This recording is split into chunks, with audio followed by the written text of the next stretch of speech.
예, 오늘 하나님께서 주신 말씀은 에스겔서 44장 1절에서 14절 말씀입니다. 오늘 말씀을 해서 하나님의 은혜가 여러분들 삶 가운데서 함께 하실 줄 믿습니다. 예, 오늘 말씀은 이제 두 개로 나눌 수 있어요. 파트 1을 1절에서 9절 말씀을 볼 수 있고요. 10절에서 14절은 레위인에 대해서 관해서 우리가 말씀을 볼 수 있습니다. 예, 오늘 말씀은 이제 에스겔에게 하나님께서 이 환상을 보여주신데 새 성전의 환상을 보여주시죠. 그래서 새 성전을 보여주시면서 거기에 1절에 보니까 그가 나를 데리고 성소의 동쪽을 향한 바깥문에 돌아오시니 조시나니 그 문이 닫혔더라. 성소의 동쪽 향한 문이 하나 있었다는 거죠. 근데 그 문은 닫아 있었다는 거죠. 그리고 이 문에 들어올 수 있는 사람이 왕들만 허용돼서 3절에 보니까 왕들만 허용돼서 왕들은 여호와 앞에서 음식을 먹고 그 길로 나갈 것이라 이렇게 얘기를 하는데 왕들에게만 허용하는 것은 이 문은 아무나 들어올 수 없다는 거죠. 구별되었다는 거죠. 이것은 이 성소의 거룩성을 지키기 위해서 우리가 볼 수 있다는 거죠. 그래서 1절에서 9절에 나오는 내용을 봤을 때는 이스라엘 민족이 하나님을 반역했다는 거죠. 그래서 6절엔 너는 반역자 곧 이스라엘 족속에 이르기를 주 여호와께서 이같이 말씀하시기를 이스라엘 족속이 너희의 모든 가증한 일로 족하니라. 이스라엘 백성이 반역하고 그들이 더럽게 했다는 거죠. 이 예루살렘의 성전이 그 역사적으로도 그렇습니다. 이스라엘 백성이 아무나 들어오게 했고요. 또 우상 숭배를 거기서 하게 됐고요. 또 이러한 일로 인해서 또 이방인들이 들어와서 여기에 나올 내용을 봐서 너희는 마음과 몸에 할례 받지 아니한 이방인을 데려오고 이렇게 얘기하고죠.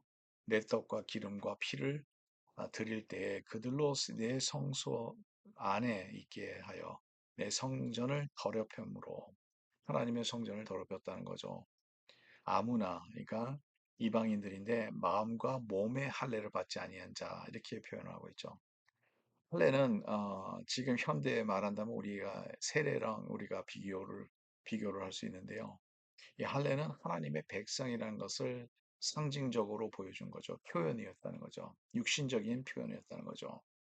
그래서 여기는 근데 몸의 할례는 그렇다 하면 마음의 할례는 뭘까요? 마음의 할례는 성경 안에서 계속 얘기를 하고 있는데 마음이 하나님의 백성답게 살아가는 자.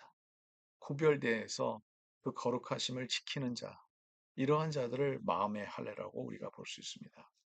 그래서 오늘 말씀은 하나님은 이 하나님의 이 새 성전의 환상을 보여주시면서 이 새 성전은 그 거룩함을 지키기 위해서 문이 닫혀 있고 또 그 이 거룩한 이렇게 거룩하지 못했던 것으로 인해서 이 성전이 더럽힘을 받았다는 것을 강조하고 있는 거죠.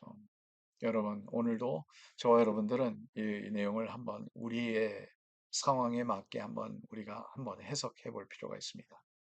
하나님의 성소를 어떻게 우리는 더럽히고 있을까? 여기에서 힌트는 마음과 몸의 할례를 받지 않는 자 이렇게 표현한 것이 다소 반복적으로 나와요. 예. 그러면 이제 9절부터 또 보겠어요. 9절은 레위 사람들에 대해서인데요. 레위 사람도 마찬가지죠. 레위 사람들이 10절에 보니까 우상 숭배를 함으로써 이 성전을 더럽히게 되었고 죄를 지었다는 거죠. 하나님의 성전을 더럽힘으로써 그들이 이제는 더 이상 하나님을 섬길 수 없는 그러한 상황이 되었고요. 13절에 보니까 그들이 내게 가까이 나와 제사장의 직분을 행하지 못하며 또 내 성물 곧 지성물에 가까이 오지 못하리니 그들이 자기의 수치와 그 행한 바 가증한 일을 담당하니라. 이스라엘 중에서 그 레위 사람들은 제사장들을 도와주는 그런 역할을 했었죠. 그리고 성물과 지성물에 있는 그 거룩한 것을 다뤄서 그것을 섬기는 그러한 이 잡을 했는데요. 그걸 이제 못하게 했다는 거죠. 그래서 여기에서 우리가 한 가지 볼 수 있어요. 그렇게 계속 반복적으로 나온 게 마음과 몸의 할례를 받지 아니한 이방인들은 내 성소에 들어오지 못하게 할 것이다 얘기를 하고 있는데요. 그게 도대체 뭘까요? 오늘 저와 여러분들이 우리가 하나님 앞에 나와서 하나님의 임재 앞에 나왔을 때, 이 하나님의 거룩하심 앞에 나왔을 때 구별된 우리의 삶이 되어야 된다는 거죠. 어떻게 구별돼야 됩니까? 세상과 구별돼야 되는 거예요. 그래서 이 거룩한 게 구별됐다는 건데 세상과 구별돼야 되는 거죠. 마음이 구별돼야 돼요. 하나님 앞에 드리는 예배가 하나님께서 기뻐하시는 거룩한 예배가 돼야 된다는 거죠. 그러므로 우리의 마음을 지키고 하나님을 향해서 전적으로 우리의 삶을 드려야 된다는 거죠. 그리고 몸은 또 어떻게 표현할 수 있겠습니까? 하나님의 백성의 상징적으로 하나님의 백성이 돼야 된다는 거죠. 더 나아가서 오늘 말씀 가운데서 또 우리가 한 가지만 더 볼 수 있는 것은 이 레위 사람들에게 이렇게 그들이 하고 있었던 일을 제한시켜 줬지만 그러나 그들에게 또한 기회는 주셨다는 거죠. 14절 보겠습니다. 그러나 내가 그들을 이제 레위인들이죠. 세워 성전을 지키게 하고 성전의 모든 수종드는 일과 그 가운데 행하는 일을 맡기리라. 그 가운데서도 그래도 하나님께서 우리에게 일을 주신다는 거예요. 맡겨 주신다는 거죠. 여러분, 우리가 우리의 삶이 우리가 하나님 앞에 드려야 되는 구별되고 아름답고 하나님께서 기뻐하시는 우리의 예배의 삶, 또 봉사의 삶이 된다고 한데, 그러나 우리가 그것을 지키지 못한다면, 우리는 하나님의 우리가 하나님이 주신 그 기회를 우리가 받지 못하는 거예요.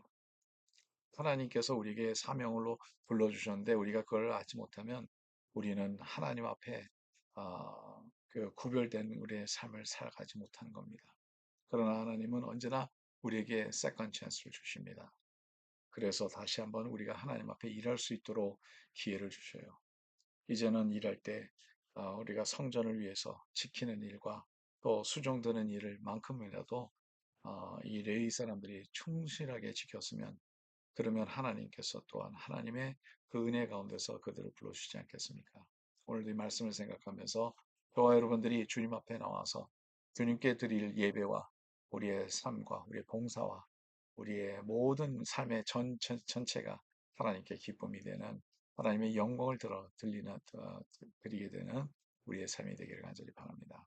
하나님 감사합니다. 오늘 말씀 주셔서 감사하고 이 말씀 있는 진리대로 저희들 주님을 위해서 살 수 있도록 도와주시고 이 거룩한 우리의 직분, 거룩한 하나님의 일을 해주신 것을 감사함으로 또 구별됨으로 우리가 할 수 있도록 도와주시옵소서. 예수 그리스도의 이름으로 기도드립니다.